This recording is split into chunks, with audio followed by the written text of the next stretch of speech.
BJP को जा रहे सारे वोट। ईवीएम का कोई भी बटन दबाओ निकल रही बीजेपी की पर्ची। अब हुई वोटिंग ईवीएम में भयंकर गड़बड़ी, जिसका डर था वही हुआ, खड़ा हुआ भारी बवाल। खबर में आगे बढ़ने से पहले लाइक कीजिए इस वीडियो को और चैनल को सब्सक्राइब करने के बाद घंटी बजाना बिल्कुल ना भूलें। दरअसल आज उत्तर प्रदेश में चौथे चरण के लिए मतदान कराया जा रहा है, लेकिन इसी बीच ईवीएम में गड़बड़ी की एक ऐसी खबर निकलकर सामने आई है जिसने सारे देश को हिला दिया है, चौंका दिया है। अमर उजाला की खबर पर नजर डालिए, आपको पूरा मामला समझ आ जाएगा। अमर उजाला ने अपनी खबर में लिखा, हर बटन दबाने से निकल रही बीजेपी की पर्ची। लखीमपुर में ठप हुई वोटिंग, यानी कि लखीमपुर में ईवीएम गड़बड़ी का मामला सामने आया है। ईवीएम का कोई भी बटन दबाने पर भाजपा की पर्ची निकल रही है, बीजेपी को वोट जा रहे हैं। और दोस्त ईवीएम गड़बड़ी की वजह से करीब 2 घंटे तक वोटिंग ठप रही और 2 घंटे के बाद फिर से मतदान शुरू किया गया। दोस्तों आप देख सकते हैं यूपी में किस तरह की गड़बड़ी हो रही है और चुनाव आयोग खामोश बैठा हुआ है। इसके अलावा एक और खबर निकलकर सामने आई है, जहां फेविकोल से ईवीएम का बटन ही चिपका दिया गया। एबीपी न्यूज ने इस खबर की जानकारी दी है।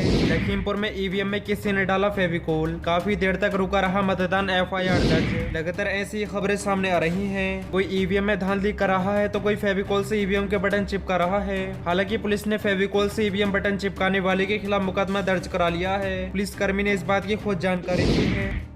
अभी लखीमपुर विधानसभा में एक कंप्लेन आई थी हमारे पास ट्विटर के माध्यम से कि एक ईवीएम मशीन में ग्लू लगाकर किसी एक पर्टिकुलर पार्टी के बटन को चिपका दिया गया था। तत्काल उस ईवीएम मशीन को चेंज कर दिया गया है।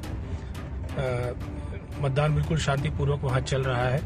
जो आरोपी व्यक्ति उसके खिलाफ तहरीर प्राप्त करके उसके खिलाफ मुकदमा पंजीकृत कर विधिक कार्रवाई की जा रही है। लगातार यूपी चुनाव के दौरान ऐसी खबरें निकलकर सामने आ रही हैं। कहीं ईवीएम खराब हो रही है तो कहीं ईवीएम का कोई भी बटन दबाने पर भाजपा की पर्ची निकल रही है, भाजपा को वोट जा रहे हैं। चुनाव आयोग को सफाई देनी चाहिए कि आखिरकार ईवीएम में गड़बड़ी क्यों हो रही है।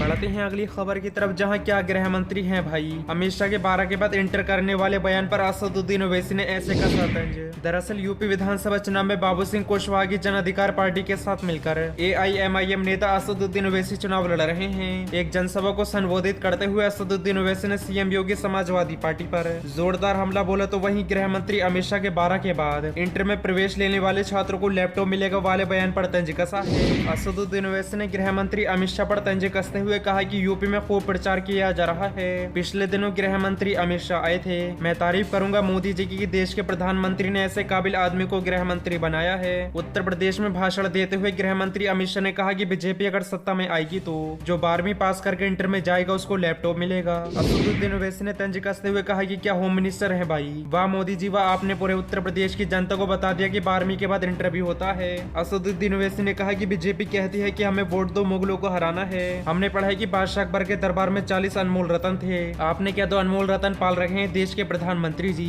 एक अमित शाह जी हैं, दूसरे बाबा हैं। असदुद्दीन ओवैसी ने सीएम योगी पर तंज कसते हुए कहा कि बाबा कहते हैं कि मई जून में बर्फ ला दूंगा, जनवरी में गर्मी पैदा कर दूंगा। बाबा आपको इस बयान पर नोबेल प्राइज मिल जाएगा, मौसम वैज्ञानिक हो चुके हैं। सीएम योगी पर हमला करते हुए असदुद्दीन ओवैसी ने कहा कि बाबा तो तैरती लाशें नजर नहीं आई। जब पेपर लीक हुआ तो बाबा को गर्मी सर्दी याद नहीं आई, क्योंकि बाबा गरीबों की तकलीफ को नहीं समझते। बता दी एक जनसभा को संबोधित करते हुए देश के गृह मंत्री अमित शाह की जबान फिसल गई थी। गृह मंत्री अमित शाह ने कहा था कि अगर प्रदेश में भाजपा की सरकार आएगी तो जो छात्र 12वीं के बाद इंटर में जाएगा उन्हें लैपटॉप मिलेगा। इस पर AIMIM के प्रमुख असदुद्दीन ओवैसी ने तंज कसा है।